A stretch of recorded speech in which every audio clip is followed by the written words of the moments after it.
Hi everyone and welcome back to the channel. Today I'm going to show you how to charge your AirPods or earphones using your phone. You can use a tab, an iPhone, an Android phone.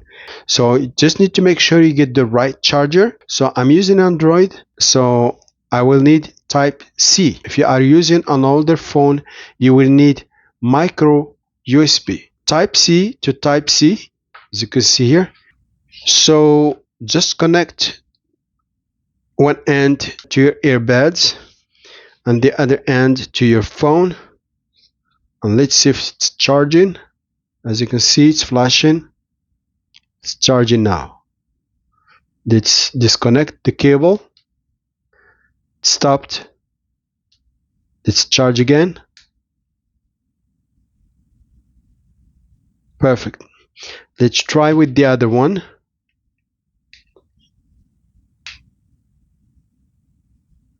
Let's disconnect it. Let's connect it again. That's how it works. See you in the next one.